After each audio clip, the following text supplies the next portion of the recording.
Another news, South Korean workers are still crossing into North Korea despite Pyongyang's decision to cut a military hotline with Seoul. The phone line guarantees the safety of employees commuting to the Kaesong Industrial Park. The link was also used for military communications. A North Korean military official says there could be war at any moment and there's no point in maintaining the line.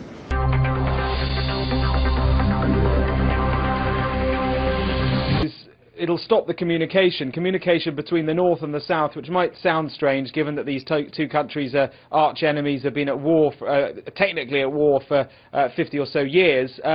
But there has been a line of communication put in place many, many years ago, literally a red telephone, if you like, between two senior military commanders, so that if one does something and the other one sees that something's happening, they can at least try and communicate with one another. Someone in the south could pick up that telephone, speak to someone in the north and say, look, what are you doing here? They might not get a reply, but at least there is an attempt at a level of communication. By cutting that line, that communication has simply disappeared, and what that does is increase the chances of there being some sort of massive misunderstanding. If one side does something, the other side can't communicate to find out exactly what they're doing. It raises the tension levels that little bit higher. It's so hard to tell whether or not this is just more bluff, more bluster. The noises, though, that are coming from Washington would suggest they're pretty worried about this.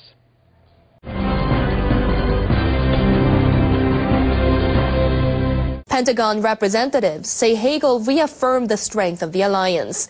They say he went over the U.S. defense commitment, which includes deterrence and counter-provocation measures.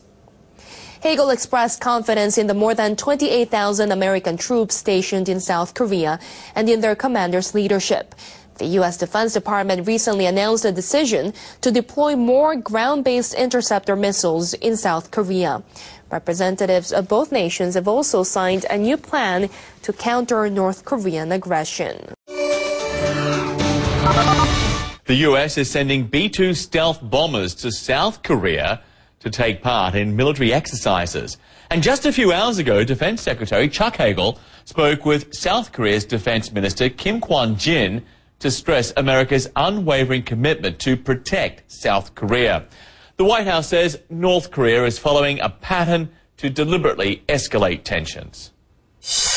What we've seen from the North Koreans is more bellicose rhetoric and threats that only follow a pattern designed to raise tensions and intimidate others.